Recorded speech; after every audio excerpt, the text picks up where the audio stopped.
Iniciamos hoy, hermanos, a escuchar las lecturas del Evangelio según San Juan que nos van a acompañar hasta el fin de nuestro caminar, es decir, hacia la Pascua. Durante lo que resta de la Cuaresma vamos a estar escuchando textos bíblicos tomados del Evangelio según San Juan. Y antes de explicar el Evangelio de hoy, quisiera dar algunas anotaciones que nos ayuden a comprender mejor cada una de esas palabras o mensajes que vamos a encontrar nosotros al escuchar la proclamación del Evangelio de San Juan. Encontramos en el Evangelio de San Juan que la divinidad y la encarnación de Jesús aparecen así como dos caras de un mismo misterio, que desde el prólogo del Evangelio se expresa magníficamente cuando dice: la palabra se hizo carne y habitó entre nosotros. El Evangelio según San Juan es distinto a los demás evangelios, es decir, a Mateo, Marcos y Lucas. Aquellos son llamados sinópticos porque se pueden ver al mismo tiempo y son muy similares, mientras que este evangelio, más que un evangelio, es un escrito teológico en forma de evangelio, porque su preocupación, más que narrar acontecimientos, es sobre todo transmitir una enseñanza teológica, es decir, una enseñanza de fe. ¿Qué pretende este escrito? ¿Qué pretende el Evangelio de San Juan? Presentar a Jesús, su identidad y su hacer, es decir, su ser y su hacer, su identidad y su misión. Y poco a poco el Evangelio, desde el prólogo y luego con las dos grandes partes de este Evangelio, de este libro, que son el libro de los signos y luego el libro de la pasión y de la gloria, finalizado por una conclusión, nos van a ir revelando quién es Jesús de Nazaret y cuál es la misión.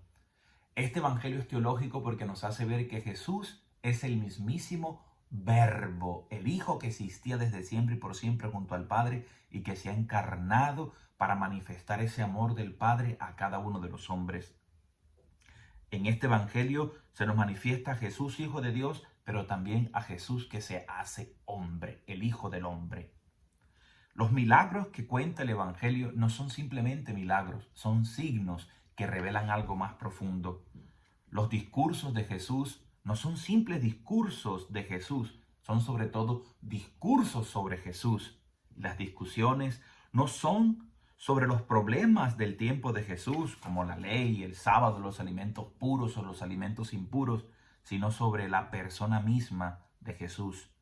Y aquí aparece también en el fondo, revelándose poco a poco, no solo la identidad y la misión de Jesús, sino de aquellos que se llaman discípulos de Jesús. Y vienen estos presentados con una expresión acuñada como el discípulo amado. ¿Quién es ese discípulo amado?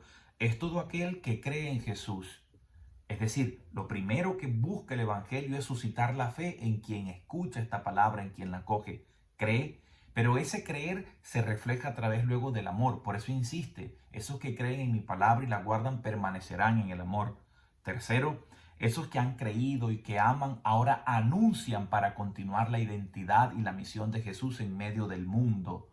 Si el Evangelio revela quién es Jesús y qué vino a ser Jesús, ahora cada uno de los cristianos o creyentes en Jesús son aquellos que desde la fe creen en Jesús, desde el amor pueden amar a Jesús y desde la esperanza anuncian a Jesús hasta llegar a la plenitud de los tiempos y la consumación de la historia, cuando de nuevo venga el Señor a juzgar a vivos y muertos con poder y gloria. Y para eso, el Evangelio al final en el capítulo 20 nos presenta entonces que ellos recibirán el auxilio de lo alto, la fuerza del Espíritu Santo. Así, con este marco general podemos comprender, hermanos, el trasfondo del Evangelio, y fue escrito al final del siglo I después de Cristo, aproximadamente más allá del año 90, porque había unos conflictos al interno de las comunidades cristianas primitivas y había muchos roces y muchos choques, unos que venían directamente del judaísmo y lo repudiaron. Había unos choques internos, algunos creyeron en Jesús y otros no acogieron a Jesús. Cuando los judíos expulsan a los cristianos primitivos, tienen que salirse del ambiente de las sinagogas y se convierte en una comunidad que se reúne casi siempre escondida.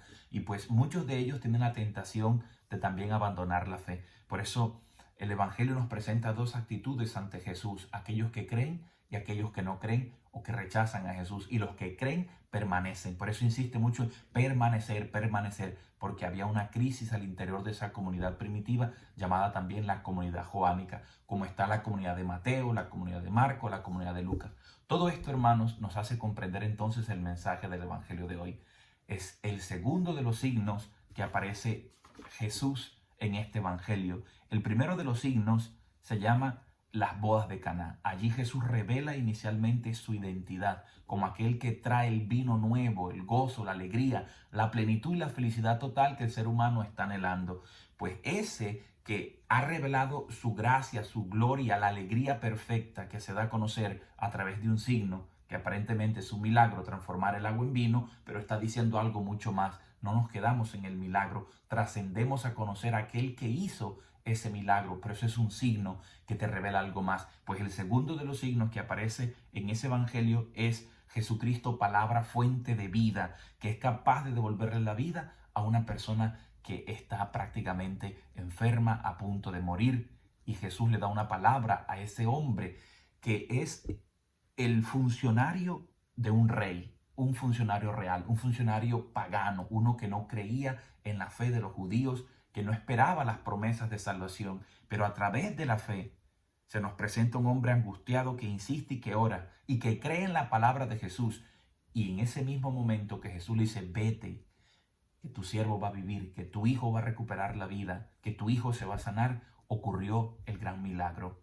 Pero no nos quedamos en milagro, sino que trascendemos y descubrimos que ese que ha hecho el milagro es Jesús mismo, el Hijo de Dios, que trae la vida nueva, eterna, feliz para cada persona que abre el corazón, que cree en Él, que ama como Él amó, que lo anuncia al mundo entero y que se llena del Espíritu Santo. Que a lo largo de estos días que nos faltan para la Semana Santa, podamos tener también nosotros estas actitudes de un verdadero discípulo de Jesús, aquel que cree, que ama, que anuncia y que se llena del Espíritu Santo para transmitir esta buena noticia. Jesús es el Mesías, Él es nuestro Salvador. Te invito a suscribirte a nuestro canal, le das clic a la campanita para que se te activen las notificaciones y nos ayudas a difundir este maravilloso mensaje de fe, esperanza y amor. Ciao a tutti, arrivederci. En Cristo la vita è più gustosa, es más sabrosa. Chao, chao.